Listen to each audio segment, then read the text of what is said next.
ವೀಕ್ಷಕರಿಗೆ ನಮಸ್ಕಾರ. ಇವತ್ತು ನಾನು ಪನ್ನೀರ್ ಗ್ರೇವಿ ಮಾಡ್ತಾ ಇದ್ದೀನಿ. ಹೇಗೆ ಮಾಡ್ತೀನಿ ಅಂತ ನೋಡಿ ನೀವು.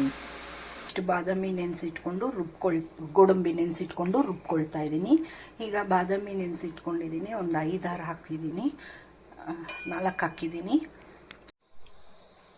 ಇಷ್ಟು ಬಟರ್ ತೊಗೊಂಡಿದ್ದೀನಿ ಪನ್ನೀರ್ನ ಫ್ರೈ ಮಾಡ್ಕೊಳ್ಳೋದಕ್ಕೆ.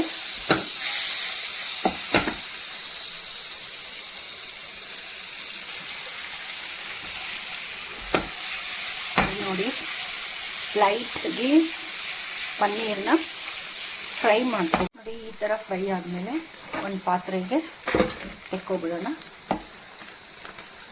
ಒಂದು ಪಾತ್ರೆಗೆ ತೆಕ್ಕೊಳ್ತಾ ಇದ್ದೀನಿ. ಅದೇ ಬೆಣ್ಣೆಗೆ ಒಂದು 3 ಏಲಕ್ಕಿ, ಚಿಕ್ಕ ಚಕ್ಕೆ, ಒಂದು ಲವಂಗ, ಒಂದು 3 ಹಾಕ್ಬಿಟ್ಟು ಫ್ರೈ ಮಾಡಿಕೊಂಡು ಇದು ಎಲೆ ಹಾಕೋಣ. ಮಸಾಲೆ ಎಲೆ ಸ್ವಲ್ಪ ಫ್ರೈ ಮಾಡ್ಕೊಳ್ಳೋದು.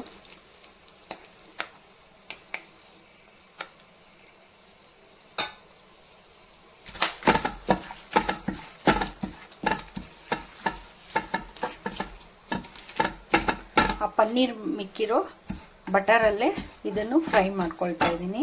ಈಗ ಈರುಳ್ಳಿ ಹಾಕ್ಕೊಳ್ತೀನಿ. ಒಂದು 3 ಈರುಳ್ಳಿ ಹಚ್ಚಿಟ್ಕೊಂಡಿದ್ದೆ ಹಾಕ್ಕೊಂಡಿದ್ದೀನಿ. ಇದನ್ನು ಸ್ವಲ್ಪ ಚೆನ್ನಾಗಿ ಫ್ರೈ ಮಾಡ್ಕೊಳ್ಳೋಣ.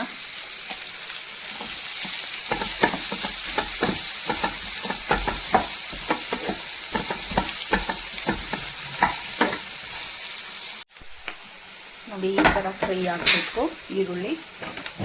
ಈಗ ಅದಕ್ಕೆ ಬಟಾಣಿ ಆ್ಯಡ್ ಮಾಡ್ಕೊಳ್ತೀನಿ.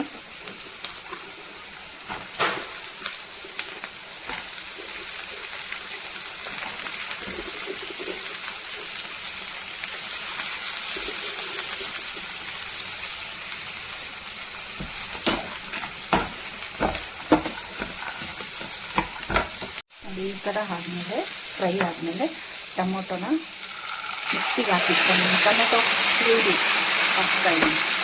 2 ಟೊಮೊಟೊನ ಮಿಕ್ಸಿಗೆ ಹಾಕಿಟ್ಕೊಂಡಿದ್ದೆ.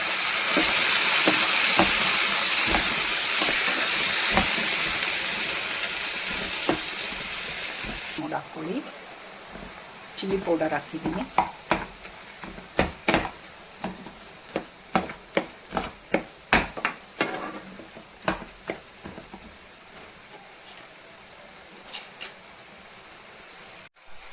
ಹಾಗೆ ಧನಿಯಾ ಎಲ್ಲ ಫ್ರೈ ಮಾಡಿ ಇಟ್ಕೊಂಡಿದ್ದೀನಲ್ಲ, ಅದನ್ನು ಮಿಕ್ಸಿಗೆ ಹಾಕಿ ಪುಡಿ ಮಾಡಿ ಇಟ್ಕೊಂಡಿದ್ದೀನಿ.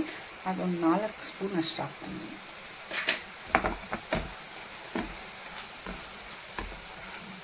ಇದು ಸ್ವಲ್ಪ ಚೆನ್ನಾಗಿ ಫ್ರೈ ಆಗಿ, ನಿಮಗೆ ರುಚಿಗೆ ತಕ್ಕಷ್ಟು ಉಪ್ಪು ಹಾಕಿ, ನಾನೊಂದು 3/4 ಸ್ಪೂನ್ ಅಷ್ಟು ಮಾತ್ರ ಉಪ್ಪು ಹಾಕ್ತಾಯಿದ್ದೀನಿ. ಫ್ರೈ ಆಗಿದೆ. ಸ್ವಲ್ಪ ನೀರು ಹಾಕ್ಕೊಂಡು ಫ್ರೈ ಮಾಡ್ಕೊಳ್ಳೋಣ.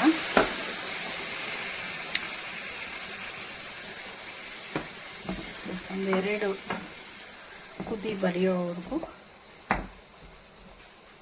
ಇದೊಂದು ಸ್ವಲ್ಪ ಫ್ರೈ ಆಗೋವರೆಗೂ, ಆಮೇಲೆ ಪನ್ನೀರ್ ಹಾಕೋದು. ಈ ಥರ ಕುದಿ ಹೋಗ ಬಾದಾಮಿ ಗೋಡಂಬಿ ರುಬ್ಬಿಟ್ಕೊಂಡಿರೋದನ್ನು ಇದಕ್ಕೆ ಹಾಕಬೇಕು.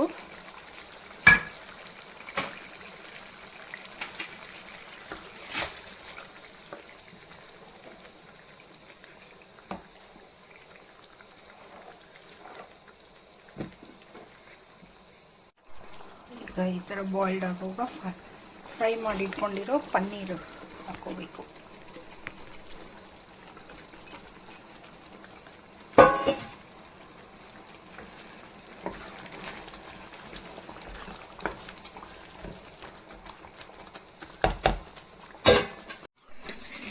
ಮೇಥಿ, ಸ್ವಲ್ಪ ಕೊತ್ತಂಬರಿ ಹಾಕಿದ್ದೀನಿ. ಹಸಿಮೆಣಸಿನಕಾಯಿ ಜಾಸ್ತಿ ಹಾಕಲ್ಲ, ಸ್ವಲ್ಪ ಹಾಕಿದ್ದೀನಿ. ನೋಡಿ, ಫ್ರೆಶ್ ಕ್ರೀಮ್. ನೋಡಿ, ಪನ್ನೀರ್ ಗ್ರೇವಿ ರೆಡಿ. ಚಪಾತಿಗೆ ಹಾಕೊಂಡು ತಿನ್ನೋದಷ್ಟೇ. ನಾನು ಮಾಡಿರೋ ಪನ್ನೀರ್ ಗ್ರೇವಿ ನಿಮ್ಗಿಷ್ಟ ಆದರೆ ನೀವು ಒಂದ್ಸರಿ ಟ್ರೈ ಮಾಡಿ, ಲೈಕ್ ಮಾಡಿ, ಶೇರ್ ಮಾಡಿ, ಸಬ್ಸ್ಕ್ರೈಬ್ ಆಗಿ. Thank you.